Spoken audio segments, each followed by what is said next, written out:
spirituality is the other side of the coin. Sex and spirituality, that means they are the two faces. Previous work, in fact, he did in NIMHANS in 2013 and Guntur Medical College, he was assistant professor in 2015. Has been a budding psychiatrist, very much interested in sexual medicine, and stage is there for you, Vamshi. Thank you, sir. Thank you for the nice introduction, sir. One second.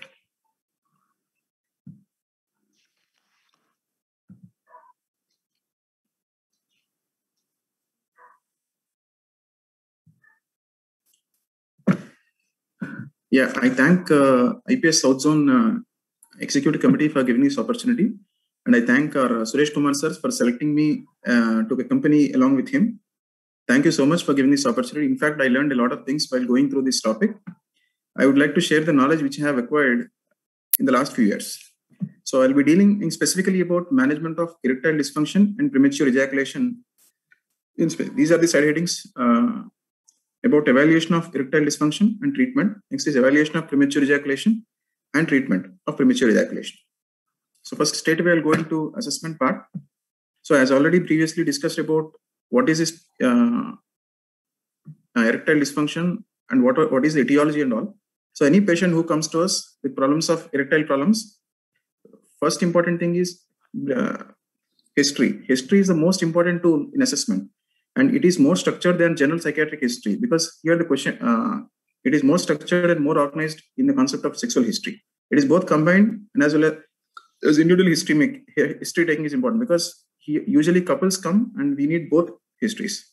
And more important points are issues of confidentiality, patient interest, and social and as well as legal responsibility is also there, because there was a lot of stigma attached to it, and patient rights need to be protected, and even there are a lot of legal issues related to patency and all those things. So his first point is history is very important. So here in the history, it's about detailed inquiry about the problem. What is its onset? So based on that, we'll classify whether it is generalized or acquired type, and under what circumstances. Is it generalized type, or is it situational type, or is it concerned to specific situations or specific persons and all those things? And how was the course? For how long it was there? And very important is to understand about the concept of non-coital erections, nocturnal erections, and based on that, we'll try to identify whether it is organic or psychological. As previously discussed with sir, I'll tell about few things. And in history, it's very important to identify what are the quality of non-sexual relationships, because it is very important. Based on the non-sexual relationships, the erectile, based on the quality, erectile problems usually occur, because when there is a proper communication, proper intimacy, usually the problems with sexual dysfunction will automatically resolve. The whole point was to have proper intimacy and communication. And next is about history about extramarital relationships, because that's a big stressor for erectile problems. And we need to define the problem in a much specific way, in a detailed way, so that patient will understand what were the factors which have actually led to the onset of illness, and what were his reactions to erectile failure, and about gender identity, sexual deviations, any paraphilias were there, sexual development experience, childhood sexual experiences, how were there, and what were the different masturbatory experiences which he had, and what was the knowledge and attitude. Under a detailed history is very important, because in psychiatry, it's very important to make a proper history to come to a proper diagnosis. And very important is drug use, whether previously he had used any drugs, like psychiatric drugs, are one of the causes for erectile dysfunction. So we need to have an understanding, a detailed understanding of the history, so that we can come to a proper idea. So for us to diagnose of erectile dysfunction, history, proper mental status examination, and physical examination is also very essential to have an understanding whether he is having, what is the size of penis, what is he having any misconceptions about the size of the penis, about the testicles and all those things. And there being certain specific investigations for evaluation of erectile dysfunction. So first is, for any patient who comes with erectile dysfunction, as sir previously said, cardiac evaluation is very essential, because these days erectile dysfunction is one of the manifestations for underlying cardiac dysfunction, and that needs to be evaluated. So all general investigations like routine investigations, CBP, RBS, serum creatinine, assessment of liver function tests, and all these things are very essential before coming to diagnose, before evaluating these specific specific tests. So it's very important to assess assess the thyroid profile, diabetes history, renal functions, liver functions, first is basic, all those general things, and then going to specific tests. The most important test which we regularly use was penile Doppler. Basically, erection is a vascular phenomena. It is basically a vascular phenomena through an artery. Basically, it is vasodilation of arteries. Because of vasodilation, there is congestion or there is congestion of penis which have led to erection. And through venous, it gets through venous expulsion, it comes down. So basically, it's about understanding the vascular phenomena. So for us to understand the vascular phenomena, penile Doppler is a specific test for understanding whether there is arterial abnormalities or venous leak is there. Based on penile, basically through penile Doppler, it is done basically by giving an injection, basically vasodilator like papaverine, 30 to 60 mg is given, and after 5 minutes, there will be erection. Based on that, they'll be doing this penile Doppler. One specific test was penile Doppler. And other tests which are used are basically Rigi scan test. Recently, it can be done. It can be given to patient, and he can measure at home. And these are advanced tests like falloarteriography or nerve conduction studies are a bit non-specific, but they are also done for at an advanced stage of evaluation of erectile dysfunction. So penile ultrasound or penile Doppler is with injection papaverine is a classical test for identifying whether it is an organic or psychogenic. And there are different questionnaires for assessment of erectile dysfunction, of which Arizona Sexual Experience Scale, which is used most commonly. These are the different scales for assessment of erectile dysfunction. And this is Arizona Sexual Inventory. This is basically a 5-item scale, and each point has 6 ratings. So these are the different questions, usually only 5 questions in the Arizona Sexual Experience Scale, which is usually frequently used. Next, after identifying what is the cause or what, after evaluating in detail, doing all the different investigations, finding out what is the cause of erectile dysfunction, first is treat the cause. So if it is organic, treat the organic cause. If there is no organic cause, the point is psychological treatment. In the psychological treatment, it can be classified as basically 2 measures. One was general measures, which include sex education and relaxation exercise, and specific measures, which include pharmacological and non-pharmacological measures. So for any erectile dysfunction, this is the protocol. First is general measures of sex education and relaxation exercise. In the non-pharmacological measures, there are many types of psychotherapies like psychodynamic, interpersonal, rational emotive therapy, of which, and all these things, Master Johnson behavior therapy and its modifications have gained a lot of importance, and they are being working very well. And depending on that, depending on the scenario, we use these non-pharmacological methods for treatment. So for starting of therapy, very important characteristics are essential. First is discussing sex-related issues can be embarrassing for both clinician and the individual. If the clinician appears to be embarrassed, then the patient or the couple is likely to sense this embarrassment. So adequate practice and experience of the part of clinician is highly desirable. So it's not that we treat. For us to treat these patients with sexual problems, we need to have adequate expertise. And as well, the clinician needs to make a professional and ethical decision about whether she is qualified to treat the individual, whether it is more appropriate to refer the individual to an expert or specialized agency. This is very important. So clinician should have an adequate expertise, adequate training to deal the problems with sexual dysfunction. It's very important. And clinician, he himself should make a professional ethical decision whether to treat him or to refer to a concerned person. This is very important because these diseases are usually under-recognized and under-diagnosed. So very important to build up expertise to diagnose and as well as address the problem in a professional way. The first important approach was sex education. This is the key for initiating the treatment. So first step in treatment of any sexual dysfunction is education. The aim of education is to normalize individual experiences, that these experiences are usually seen in majority of individuals and these problems are very common, and to feel that, okay, this is a normal experience, and reduce the anxiety about sex by providing accurate information about arousal and normal sexual response and dispel sexual myths and unrealistic expectations. So first is we should create that, okay, what is these problems are normal experiences, because at some point of time, majority of human beings will experience some or the other kind of sexual dysfunction. So first we should say that, okay, these are normal human experiences, and there are approaches to sort out these things. So first is this point. Next is material used for sex education should cover information about anatomy of sex organs, about nocturnal emissions, stages of human sexual intercourse, normal male and female sexual. So detailed approach about anatomy and the physiology of sexual organs and sexual response cycle is very important. So although all areas should be covered, special emphasis should be given to the areas which are directly related to illness. If it is related to any specific illness, that should be addressed. So in the concept of sex education, it's very important to educate the patient and couple about wide variation, the extent and frequency of feelings of sexual desire from one individual to the next. So every couple is unique.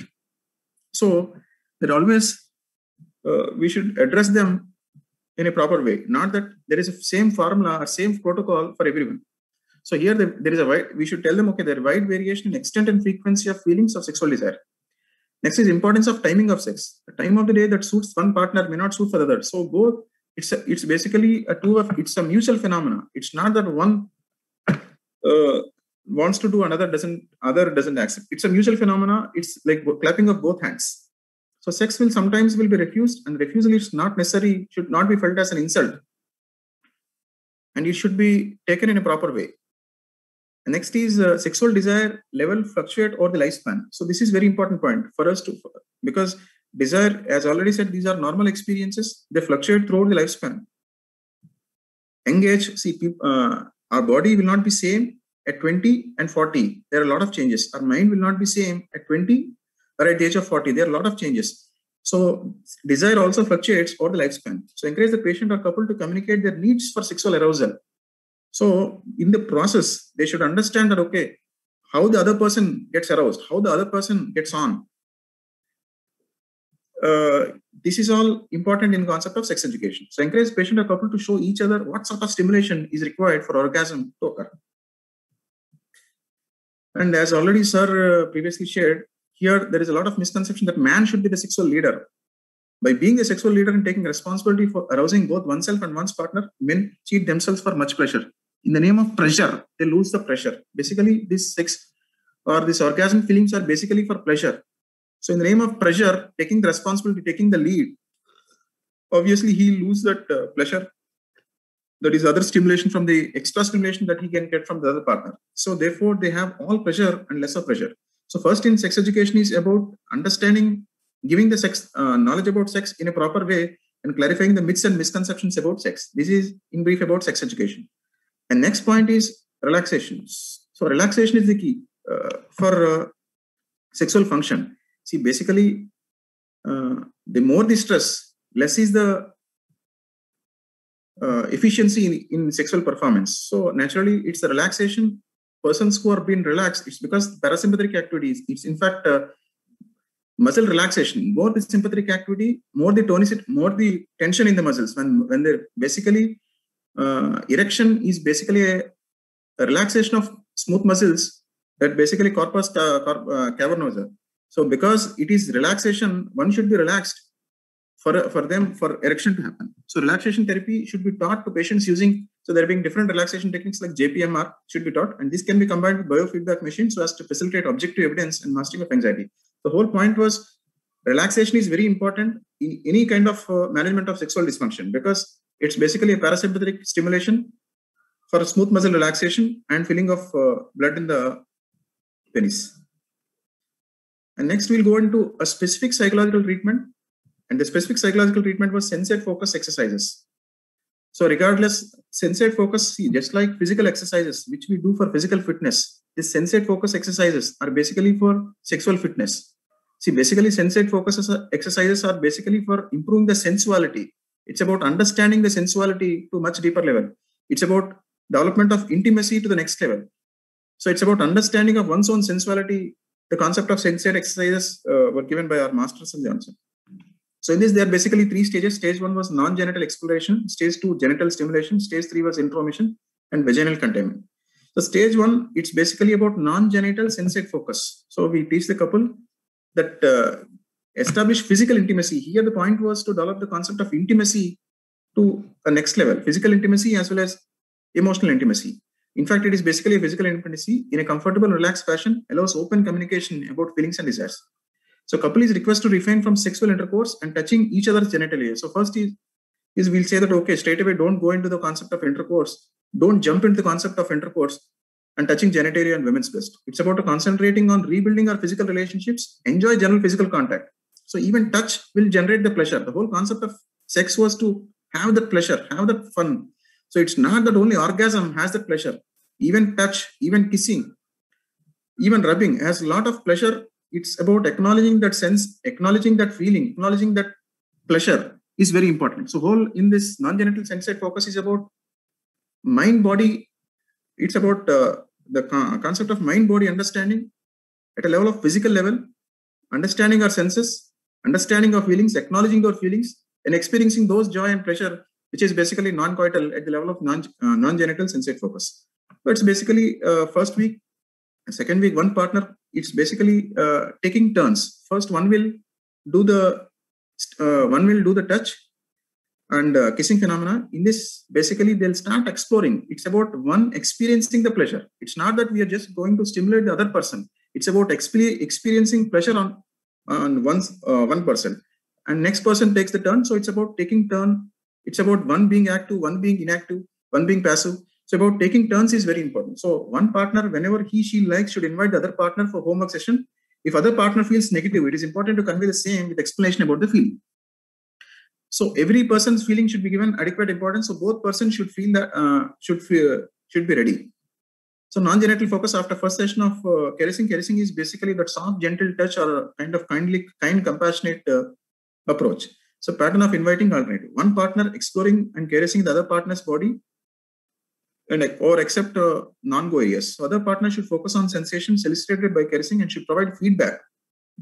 So whole concept was to establish communication, feeling the pleasure by touching the other person, understanding our own body areas where we'll through the sensations where we'll come to know about how we'll get into on by different areas. So it's about exploring our own self, it's exploring our own sensuality, exploring our own understanding about our sensuality. Next is genital sensate focus. Aim is to make the couples more sexual, arousing, and also encouraging them to continue discuss their feelings and desires. So first is non-genital, next is about genital. It's about next level of arousal. So continue alternate inviting and extending this include both partners' genitalia and women's breast. So gentle and exploratory. So whole point was it's not a massage. One should understand, okay, this is not a massage technique. It's about exploring our sensuality in a gentle way. So guiding the partner's hand is useful means of learning and what is enjoyable. So when the stage progresses well, the couple should be instructed include mutual caressing and taking turns and being active and passive. So taking turns, touching different areas. So initial non-genital is basically kissing, hugging, and all those things. In genital sensate focus, touching the genital organs, this breast, this vagina, and the penis, and getting a next level of arousal. And the last stage was vaginal containment, that is introduction of sexual intercourse. So couple is instructed when they both are feeling relaxed and sexually aroused, the woman should introduce her partner's penis into vagina. So best position is basically next is about positions and all. Female superior, best position is female superior or side to side positions. This was told by majority of persons because that is why they are superior positions. So couple can repeat containment up to 3 times in any session. The whole point in this sensate focus is exploring our sensuality, building up intimacy. It's not that orgasm will produce the pleasure. Even touch, even that will also produce the pleasure. So exploring our sensuality, feeling pleasure, acknowledging our joyful feelings is also very important. Sometimes, even in the first stage itself, they might experience a big arousal and they might get into containment. So here, basically the ground rules are basic. Every couple is unique. So we should set certain ground rules for non-genital sensate focus, for this sensate focus. Not that strictly we follow this formula for every couple. So every couple is unique, and that we should teach them what is the process and what is the concept of intimacy and what is the concept of this mind-body understanding, mind-body connections, and based on that they'll explore this sensate focus. And this is a model for intervention which was developed age back in 1976. So this is basically this is the approach which is usually followed in higher centers. Basically, a implicit model, permission giving, taking permission from the client to do the help regarding the sexual problems. Next is limited information. First, basically, we'll about the concept of sex education or clarifying these myths and misconceptions. Next is specific suggestions. If there are any specific suggestions related to these techniques. And next is last is intensive therapy, which is usually done by a professional who had expertise in the sexual medicine. So we should refer them. So whole concept was clinician having a detailed understanding of model at what level he should be. He should be at a limited information or specific suggestions, or he should be referred to an intensive therapy. So that is the art of that should be decided by a proper clinician who had knowledge on sexual medicine. Now we'll go into specific treatments which are available. See, basically we have drugs, we have vacuum devices, we have injections, and we have penile implants. These are different modalities of treatment which are available for treating erectile dysfunction. Drugs, so we have oral, basically PDE5 inhibitors like sildenafil, tadalafil, and vardenafil, and even intra-urethral giving of alprostadil, which will produce dilatation, and transdermal testosterone patches and other devices like vacuum and penile implants. So first we'll go into about sildenafil citrate. In detail about sildenafil citrate. So basically it's a CGMP, it's a PDE5 inhibitor, which actually inhibits the breakdown of CGMP. So CGMP through nitric oxide, it causes vasodilatation, and there is a seepage of blood in the corpus cavernosum, which leads to dilatation, which leads to erection. So vasodilatation leading to erection. So dose is usually 25 to 100 milligrams. And that should be given 1 hour before intercourse. So first we'll go into, and usually food should not be taken because food decreases the absorption. So usually with sildenafil citrate, there will be significant erection and they can have this orgasmic experience. So usually it should not be given persons who are having cardiac disease and who are on nitrates, because it is a vasodilatation. Because it vasodilatation in persons who are having nitrates, a significant vasodilatation might lead to collapse. So better not to give in patients who are having cardiac problem or who are on nitrates, and who are having retinal disorders because they have a problem with certain vision problems. Some patients will have developed vision problems, so better to avoid in retinal disorder patients. So other PDE inhibitors like tadalafil, basically given 5 to 20 mg, same mechanism of action, but this works for longer duration of time. That is why it is called as weekend pill. It works for 36 hours, and the action is similar to sildenafil. And other molecules are vardenafil and evenafil. These are basically PDE5 inhibitors. And next is injections. Injections are basically given as intracavernosal injections, basically currently used almost exclusively in patients who don't respond to oral therapy. And basically maximum 3 times in a week, not more than 1 injection. So after giving injections, injections are also a bit safe, and their injections are usually alprostadil injections or papaverine injections or phentolamine. Usually alprostadil is the one which is usually given, and even papaverine. The common side effect with injections is there is a chance of development of priapism was there. And in future, scarring is another problem. These are the different problems with injections. And next is penile process. This is the last option. So first we'll give psychoeducation, relaxation training. We give oral drugs, no response. We give vacuum devices, no response. We give penile injections, there is no response. And the last resort was penile process. Basically a pair of rods that are permanently implanted. It's a final cure for erectile dysfunction. So basically 2 types, inflatable and non-inflatable. Hollow cylinders which can be filled and emptied. And the complications with penile process are basically infection and shortening of penis. So this is the last resort, which is usually done in higher centers. And even vacuum pumps with a constriction ring, usually vacuum pumps, usually erection occurs through arterial blood flow. But in vacuum pumps, because of suction, it is because of venous blood flow, the erection happens. See, some people are comfortable with vacuum pumps and few are not comfortable with vacuum pumps. So these are the different techniques for treating erectile dysfunction. And the next is this. Next, we'll go into premature ejaculation. As already sir had discussed about ejaculation that always or nearly always occurs before 1 minute. If it occurs before 1 minute, we call it as, or if he has inability to control, unable to delay the ejaculation. And next is negative personal consequence. This is the difference about premature ejaculation. So evaluation, here diagnosis based largely on patient self-report. So here patient self-report is very important, not specific investigations like penile Doppler is there for premature ejaculation. So here, history is very important. As time is getting up, I'll go into directly to management. So these questions are very important for assessment. Why is he seeking therapy now? What is the reason for seeking therapy? Does he have any extraordinary high expectations? Is he watching pornography and having and seeing that, okay, these people are doing a lot, I am unable to do. Is he having that higher, extraordinary high expectations? Or is he desperate about losing a partner because of premature ejaculation? Or is the relation because of in danger because of any other reason? Or does he have any orgasms with other person who in intercourse? So detailed assessment of premature ejaculation is very important. So finding out the cause. What is the cause of premature ejaculation? Is it anxiety causing premature ejaculation? Is it the performance anxiety? Because of that, he's getting premature ejaculation. Or sometimes even prostatitis can cause premature ejaculation. So rectal examination is very important for premature ejaculation. Sometimes hyperthyroidism is one of the common cause for premature ejaculation. So we should have a proper history and identify psychogenic or organic. So these are the different questionnaires for assessing premature ejaculation. That is, only 2 questionnaires can discriminate between patients who have premature ejaculation, who does not. One was premature ejaculation diagnostic tool. Another is Arabic index of premature ejaculation. So this is premature ejaculation diagnostic tool. A total score of more than 11 suggests a diagnosis of PE. So it is very important to differentiate between premature ejaculation and erectile dysfunction. Usually both are common conditions and may represent in the same patient. So many erectile dysfunction patients develop secondary PE and they ejaculate rapidly in order to achieve orgasm before the loss of erectile rigidity. So erectile dysfunction usually commonly associated with premature ejaculation. So treatment should start first for ED followed by PE or premature ejaculation. So the first is any sexual dysfunction problem. The first is sexual dysfunction. Next is relaxation exercises. And even sensate focus exercises works for premature ejaculation. And there are 2 specific behavioral techniques for premature ejaculation. That is stop and start technique developed by James Simmons.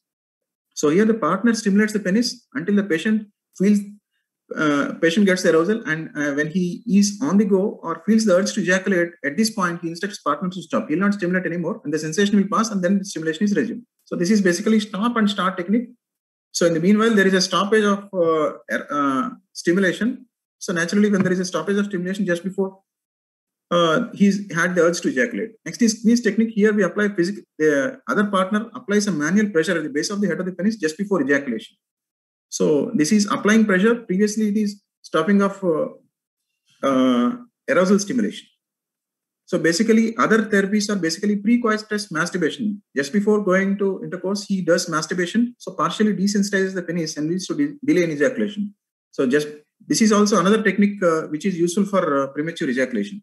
So it may be helpful in younger men suffering from premature ejaculation. So these are the different behavioral techniques for treating premature ejaculation. And their medical treatment, SSRIs, see basically ejaculation.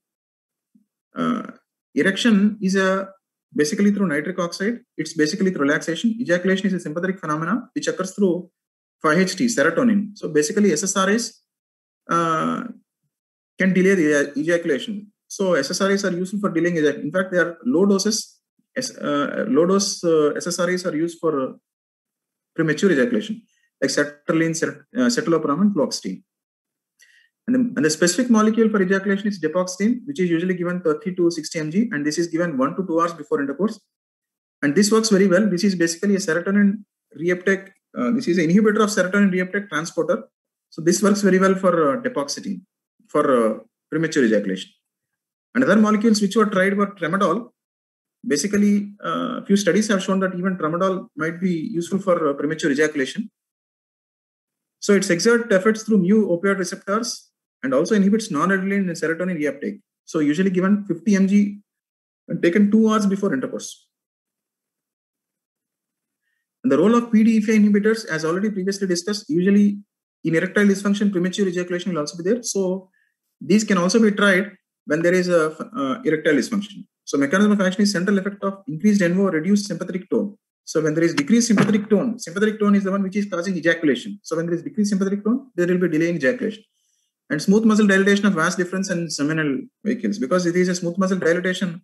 So basically ejaculation is through 3 phenomena. One was emission, next is expulsion. So in that, because of smooth muscle dilatation of vas deferens, this emission and expulsion will be delayed. And other topical agents which are used for, basically it's about penile sensitivity. That's glans penis, the receptors are very sensitive. So decrease the sensitivity, topical agents are being used. That is Severance Secret Cream, which is made of extracts of 9 natural products applied to glans penis 1 hour before and washed off immediately prior to coitus. So it is very important. So it should be applied 1 hour and it should be washed before immediately prior to coitus, because when it produces unpleasant odor, and when it gets into female, they'll be having decreased sensations. And next is this cream, lidocaine prilocaine cream. This is basically applied 20 to 30 minutes prior to intercourse, and prolonged application of topical anesthetic may result in loss of erection due to numbness of penis. So long-standing application will lead to numbness of penis and decrease the pleasure sensation. So condom is required to avoid diffusion of topical anesthetic agent into vaginal wall, causing numbness in the partner. And there is other formulation, that is a spray formulation recently developed, a topical aerosol for premature ejaculation, that is PSD 502, is delivered in combination with lidocaine and prilocaine. So this is a topical aerosol. This is basically a spray formulation. So can penetrate into glands within 5 to 10 minutes. This works very fast. So basically, the timing of action, and can penetrate intact keratinized skin, so not anesthetize the shaft of the penis. And the last modalities of treatment which are usually done by urologists are basically is the dorsal penile nerve, which is supplying the penis, and this is the one for this ejaculation. So cryoneurolysis or neuromodulation of dorsal penile nerves by radiofrequency, pulse radiofrequency, and selective resection. These are different surgical modalities for premature ejaculation. So advantages are to increase the intravaginal ejaculatory latency time. This is very important. So IVLT is a phenomenon for diagnosis. If it is less than 1 minute, we call it as premature ejaculation. So it increases that IVLT time and other lines of management. When this is a last resort of treatment for premature ejaculation. And disadvantages, it might cause erectile dysfunction, neuroma, that is numbness and paresthesia, and maybe a temporary treatment. So given the scarcity of evidence-based treatments, the management of sexual dysfunction is still an art rather than a science. So this is my final point. So whole point in this sexual management is about sex education. It's about relaxation. It's about building sensuality. It's about building that concept of mind-body connection. It's about the concept of pleasure. It's not about the concept of jumping into orgasm or having that performance anxiety. So it's about dealing in a professional way, having a much deeper understanding, having biological, psychological, and social understanding of this problem in a scientific way. Thank you.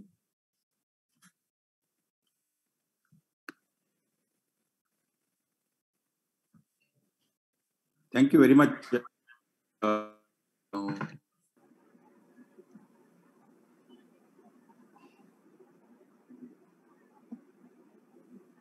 I think both have brought to focus sexual problems are common.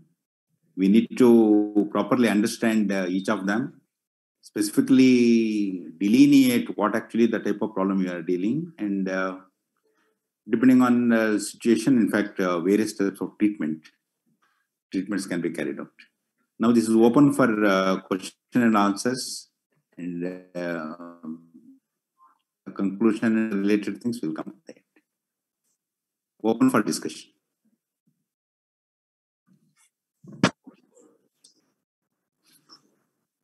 Sir, Dr. TSS, sir, with your permission, I shall read out the questions which are posted. Okay, please. So, how do you choose medications to treat psychotropic drug-induced sexual dysfunction, especially erectile dysfunction?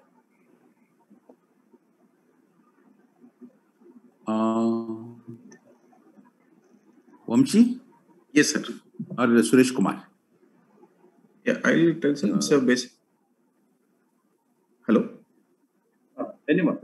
Go ahead. Yeah, Vamshi, you can answer. It is a treatment part question. Yes. So basically, you see, we all know one of the causes for erectile dysfunction was drugs, which are basically, we know actually psychotropic drugs. Predominantly, we see antidepressants, SSRIs usually cause psychotropic sexual dysfunction. The whole point is optimizing the treatment.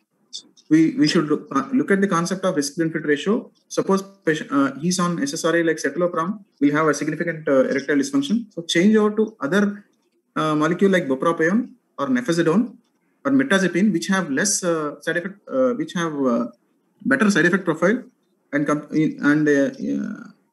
which have less sexual dysfunction. So if it is because of antidepressant induced, better to change to bupropion or nefazodone or mirtazapine. These molecules will have a significant response. I think to that I also add, see, the only drug where no sexual side effect reported is actually agomelatine at present. Brintellix and those type of things vilazodone. In fact, these are the other drugs also one can possibly think of. Yes, sir. Chloride is another molecule. Okay, next question. But Brintolex, as you said, sir, is having very minimal sexual side effects. Though on the costlier side, it is definitely useful, especially in the young people. And when we are starting an SSRI, I think we should always guard them and guide them about, hint them about the side effects that they can develop. Because all people will not come out with their sexual problems. And that's why we should hint that this drug can cause it and to report us early. Luckily, it is reversible and we can stop. It will be back to normal. What about antipsychotics, sir? Antipsychotics. Vanchi? Antipsychotics. Antipsychotics. Come to the antipsychotics. As far as antipsychotics are concerned, sir, second generation antipsychotics are comparatively better choice. And in this also, the antipsychotics of second generation, the quetiapine, amisulpride are comparatively having lesser sexual effects over olanzapine and risperidone, which we frequently use. One can add to that list, aripiprazole is also one of the things. Yes, aripiprazole also, definitely. Comparatively. Definitely. I think it should be in the first list. There are a few more other drugs like, say, blonancyrin and a few more other drugs also people have recommended. But it all depends upon how you adjust the dosage and, right. Of course, what condition, what severity, and lot many other such factors also get into the picture. True, sir. True. So whenever it is antipsychotic inducer, we should check the serum prolactin because its prolactin would be one of the factor for this erectile dysfunction. So drugs which have less serum, better in this. Which will not actually significantly increase the serum prolactin, better be tried. Like aripiprazole and blonancyrin have significant effects. And even metabolic side effects, which have less, aripiprazole, blonancyrin have less metabolic side effect, good metabolic side effect profile. So they can also be tried. So these two are one of the risk factors for erectile dysfunction. So the other question is, does COVID infection adversely affect the sexual function in males? Yeah, definitely. Again, please repeat. Suresh Kumar? Does COVID infection adversely affect the sexual function in males? Yes, definitely it is affecting because of the lack of relationships being there, with a lot of fear, anxiety about that one person might contact COVID, or if he is residing with the other person who has COVID, he is very much afraid. And that anxiety will lead to a lot of sexual problems. That fear, anxiety that the person can get COVID and what will happen to his family, or if the other person is affected, what will happen to his family member. This type of things are mainly resulting in the sexual problem. Not only that, it has also been found that there has been a lot of violence on women in the COVID era, when especially lockdown period. During the COVID era lockdown, it has been clearly found that there has been a lot of violence, domestic violence on the women, and this also again resulting in impaired sexual problems. So I think these are the major causes for sexual problems being prevalent in COVID period. And being abstinence is also a problem. And I think sometimes when you have to maintain social distancing and having again sex is a really balancing act, which is an art. But sometimes we have to probably, the men are encouraged to masturbate, use masturbation because they might not have sex because she is affected with COVID. The life partner is affected with COVID. Then the male is encouraged to masturbate as a way of releasing his sexual tension. Sir, Dr. T.S.S. Rao, sir, has done a webinar on COVID period. Vamshi, you want to put more there? Basically, two things, sir. One, COVID-related anxiety. Anxiety leads to problems, sexual problems. That is very clear. And then in COVID patients, we are using significantly steroids. Actually, high-dose steroids, maybe, I'm not sure, but they might decrease the testosterone levels, and which might decrease the libido also. That one point may be theoretical assumptions. Well, of course, there are one or two small points we need to definitely add, and as psychiatrists, we must be well aware of. See, initially, the finding was that COVID-19 is this is not transmitted in either semen or vaginal fluid. Of course, the stools it can carry. But then we have now plenty of documented evidence to say that at least around 2 months, some viruses or what we basically call the direct viruses may be there, and some of the issues, some anxiety related to that. COVID-19 virus actually affects the endothelial membrane, because of which the long-term effect, erectile dysfunction and the related things actually people have documenting. But still we are very far off from what all the type of problems it can create. Mainly, as Dr. Suresh Kumar and Vanshu are telling, a lot of psychological and other related relational issues that dominate the picture, and currently as it stands now, that's the one. Next question, sir. Men getting married late, who has been used to get arousal with watching porn videos and not actively involved in sexual activity with wife, should we advise to completely stop from watching porn? I think men watching porn videos is not a mistake or not a really an illness, because sometimes it can stimulate sexual things in the person. It is a fantasy. Reading sexual books, watching porn is one of the way of stimulation.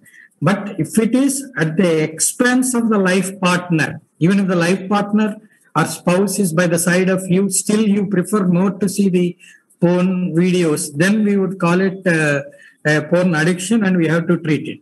But otherwise, as a stimulation for sex, watching porn video or reading porn material is not at all wrong, and definitely it should be encouraged. And why specifically elderly male who is getting late married? Anybody who has that? I mean, the assumption is that the elderly male who is getting married is having sexual problem. I don't know what the questioner's assumption is in that. We'll come to that. You want to contribute? Yes, sir. Basically, regarding the concept of porn, maybe we need to educate certain points. See, what is shown in porn is not normal sexual behavior. It is basically exaggerated sexual behavior. And it's basically for entertainment. And which is usually not normally seen. Here the porn is elderly male getting married, not having sexual arousal with, not having sexually appropriate behavior with the wife, and having predominantly spending time with porn.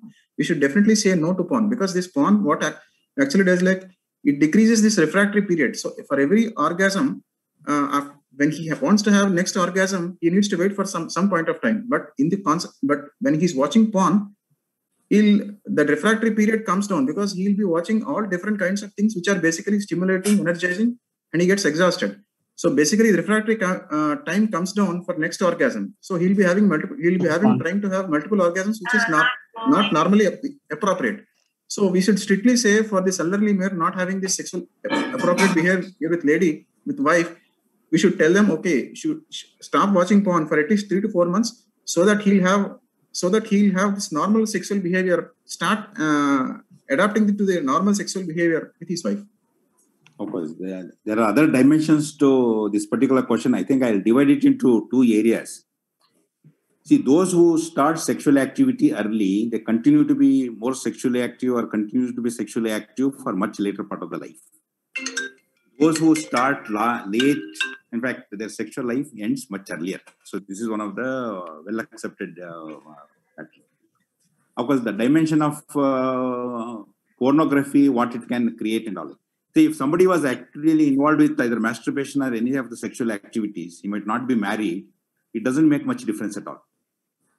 The point is, anything which stimulates much bigger way. This is the whole story about opioid usage, pornography, or any of those type of things. That it can create problems mainly because, see, but type of stimulation that is available in pornography and other related things is much bigger and higher, which any other normal human being will not be able to provide. So these type of situations can create quite a bit of difficulty, and he may feel he is a failure to, in fact, not able to get aroused or reach orgasm. I think we have to differentiate between porn addiction and watching porn. watching porn for sexual stimulation or for recreational purpose is definitely permissible. But if he is becoming addicted to it at the expense of other activities and at the expense of not having a sexual life with the spouse, then it is definitely to be labeled as porn addiction, and he should be treated for porn addiction. What Thank you, Vamshi was telling, that sex education, if somebody is having adequate knowledge, pornography is not likely to produce difficulties. Right. If True. somebody is lacking knowledge, in fact, what is reality and what is fantasy, in fact, he may not be able Yeah. to. The morphed videos and all other things that will give a lack of sexual knowledge. I agree. Sexual knowledge is very important. How far we are using injectable papaverine for ED? What's your experience with the injectable medicines? Suresh Kumar, or want to answer? Anyone?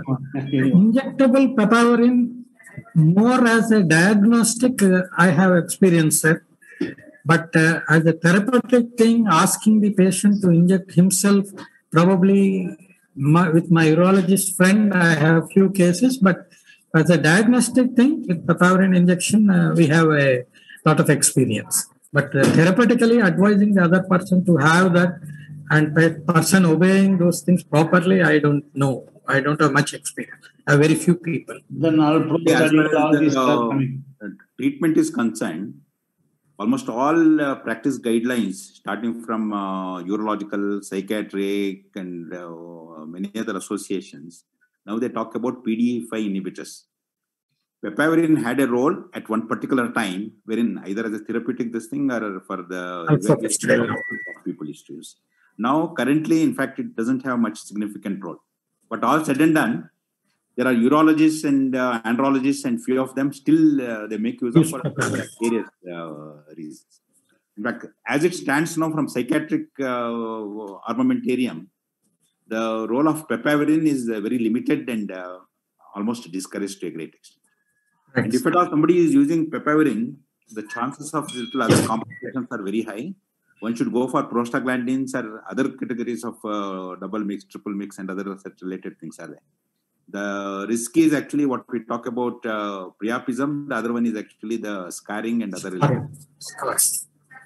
Over that medicated urethral device, MUSE, abbreviation, MUSE, medicated urethral device with alprostadil especially, that has been tried in few people, but I don't have any personal experience about it. I have never done it for any patient.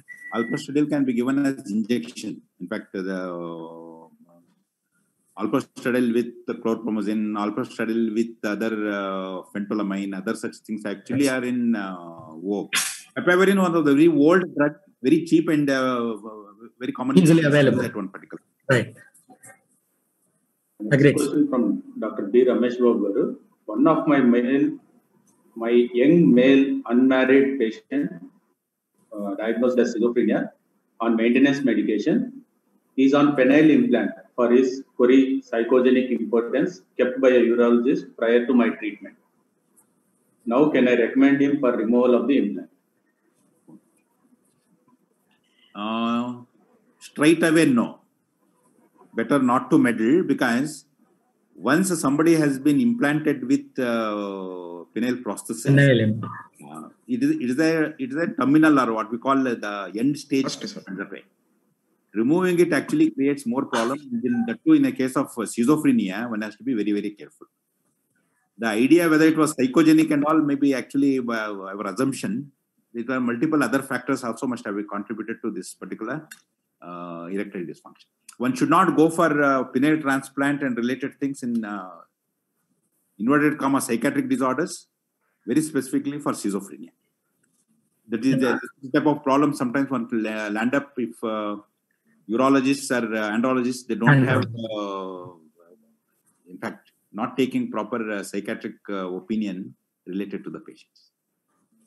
I agree with you 100%, sir. In fact, before penile implants, definitely a psychological advice, a psychiatrist advice has to be taken. And once now at the present position which Dr. Ramesh Babu is asking, retrospectively we cannot know whether he is psychogenically having problem or organically having a problem. So it is not at all advisable to remove the implant in that particular patient. Sir, is tadalafil relatively safe for patients suffering from uncontrolled hypertension or post myocardial infarction or any other major disorders? Vamshi? Better see. So, Basically, yes, Vamsi, continue. Continue, Vamsi. Yeah, but for post-myocardial infarctions, usually I don't suggest to go for PDE5 inhibitors because they cause vasodilation. So when they cause vasodilation, chance of problem is there. Significantly, it is there for sildenafil, but tadalafil also is basically same mechanism of action. Better not to go for drugs, go for sex education, go for relaxation training, go for alternative method, non-pharmacological methods rather than pharmacological methods for post-myocardial infarction patients.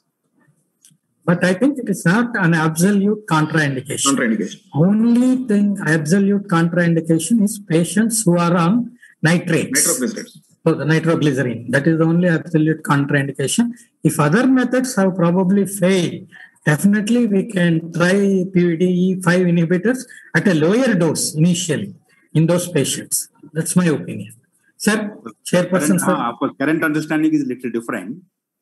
See, myocardial infarction is not one single entity. See, for example, where it is, say, inferior wall may be a little different from other areas. What is being actually said is that at least give a gap of around 6 weeks. Or if you want to be a little more safe, go for up to 3 months. Unless it is associated with arrhythmias or what we basically call congestive cardiac failure, one need not have to worry. That is one point. As Dr. Suresh Kumar was mentioning, the relative contraindication. That means if he is using nitrates or nitrate donors, there may be plenty of other medicines also come into the picture. There are now actually studies which have been done. Say, for example, one of the PDE5 inhibitors we want to choose sildenafil because it is a short duration of action. Say, for example, many of the nitrates have a short duration of action. And that too, if we are using for the acute management of certain purposes. What they say, once we have crossed this particular 6 weeks or 3 months interval period one can make use of. So this is one of the advice which is actually available, but under care of cardiologist and association only what one should think of. There are actually people who believe a small dose of tadalafil, maybe something like about 5 milligrams per day. I may just to differ from what Vamshi was telling, this vasodilatation is actually advantageous for coronary artery disorder. So it is increases perfusion and it is a better this thing.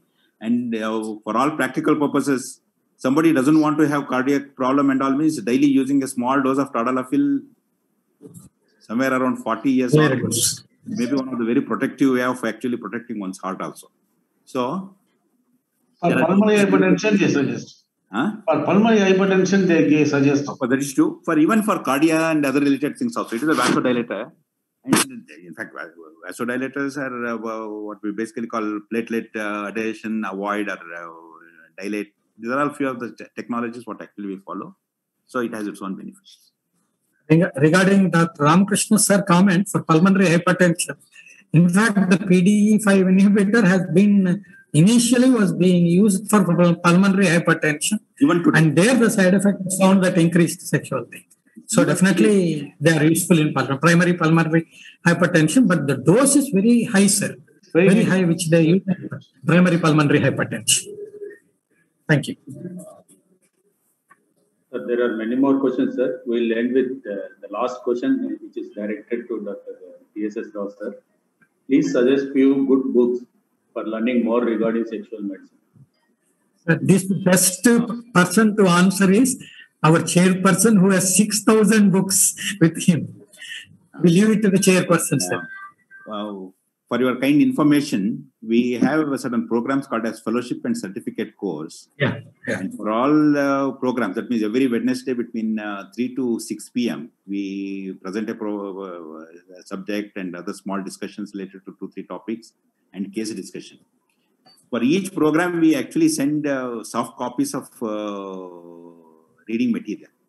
If any group is there or any particular individual wants some of these books and all of that, I am more than happy to send it. Currently, there are plenty of what we call digital copies are available. In fact, one can send comfortably. If you have any of these group mailings or something like that, I can post it to that also. Or those who have participated in this program, though they may be interested, you can just let me know. We'll. Sir, you post it to IPS South Zone office, sir. Beautiful. I will forward to all people. Beautiful. It can be done. And in fact, if you any one of you willing to have the Journal of Psychosexual Health, please provide me a mail telling that you are interested. We are more than happy to send free copies. It's the gold of the journal. It means anybody, anywhere, 24/7, they can access this particular. Okay, sir. Very kind of you, sir. Yes. Okay. Online program on sexual medicine is also being done, sir. The diploma and other things. Program.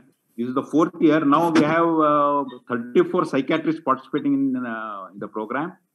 Clinical psychologists around 16 plus. We have about 4 gynecologists, 3 urologists, and 2 endocrinologists, and 1 dermatologist. Totally 57 people are there in the program. Online entirely. It is online currently. Great, sir. Great. Thank you. And it is going on quite successfully, and we are very happy. 34 psychiatrists who are starting from senior resident to associate professor level.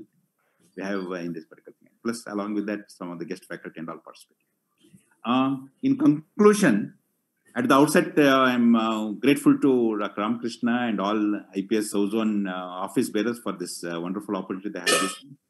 Sun, in fact, has taken a lot of interest and at least about 4 to 5 courtesy calls, and I'm really grateful for them. Ramana Nerat, of course, able to see him. There are only 1 or 2 small points I just put in, and this thing. Though the terminology related to what we call understanding underperformance, both the speakers have done a great job actually condensing it into certain specific common areas where actually we need to look into. And these both erection and ejaculation are extremely common problems. ED, of course, it is biopsychosocial phenomenon. That means there is some biology, some psychology, and some sociology. All these things operate, and one should definitely positively keep all these aspects in mind. Premature ejaculation. Premature ejaculation, for all practical purposes, is a psychogenic problem. There is no evidence at present to say that there is any organic condition which can produce. Of course, what is organic described is there are some people who are little fast. Of course, one point, currently the classification of PE has changed drastically. One is primary generalized, second one is acquired, third one is called as variable type. Sometimes plus minus can happen. And the fourth one, in fact, this is what is called as premature ejaculation lie. So everybody wants to be little longer, wants to perform, and they all get it. This is one of the reasons why almost about 30% of the general population at one particular time was reported to have premature ejaculation. So these concepts have changed. One should be well aware of. But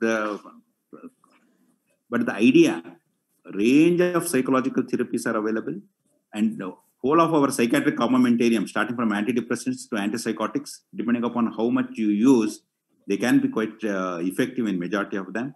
Some of these medications have to be used for the long term, or maybe something like on demand, say duloxetine and few of those type of things where necessary. So a lot of advancements have happened.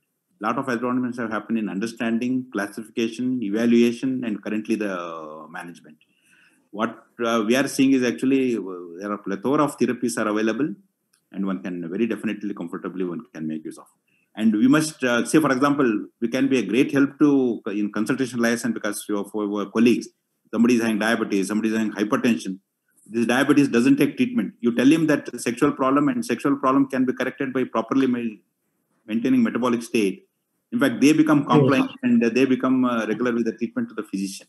So this is one of the best way to actually increase our catchment of patients. Every diabetic, every hypertensive, and many of these type of things, what we come across day in, day out, they are all common problems. So with these few lines, sexual problems is something what we are neglecting for a long time, and that is not going to hold true in the coming days, because we have to take up the responsibility and do the job. Kudos to IPS South Zone for thinking on that line. Thank you very, very much to each and everyone. Thank you, sir. Thank you. Thank you, sir. Thank you. Ramana Nirarji, we can't really see how you Yeah. Good evening. What are thanks? Sir, yes. Respected President and dignitaries and dear fellows of IPS South Zone and my dear friends, it gives me immense pleasure to perform the duty of proposing the vote of thanks on this day, where we had a very, very interesting and excellent academic deliberation.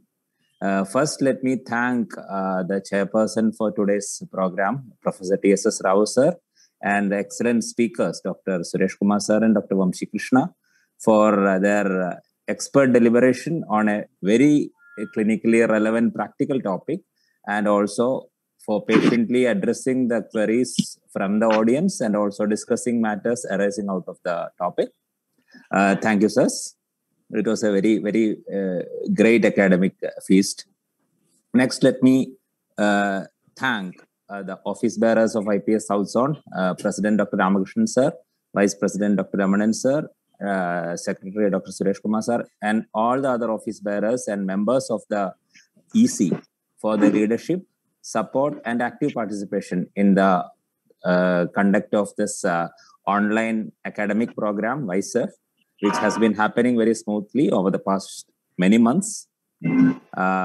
Next, let me thank Dr. Aravind, the chairman of the CME subcommittee of IPS South Zone, and other members of the subcommittee for taking pains to organize and continue this academic activity without problems, despite all the stress and struggles of this pandemic that we are all encountering. I also thank all the members of IPS South Zone, the practitioners and PG students who have attended this session and actively participated in this scientific deliberations, asked their doubts and clarifications. I thank you all. Without your participation, this activity doesn't have any meaning. So we expect such active participation in future sessions also. And I also thank Sun Pharma for this continuing support for the scientific activity, which has been widely appreciated across the country. And thank you all once again. Till we meet again next month. Good night and take care. Thanks, sir. Thank you, sir. Thank you. Thank you. Thank you, Suresh. Thank you. Thank you, sir. Thank you, TSS Rao, sir. Oh. Thank you. Thank you. You are apt person. Suresh Kumar. Sir, good evening. Good evening.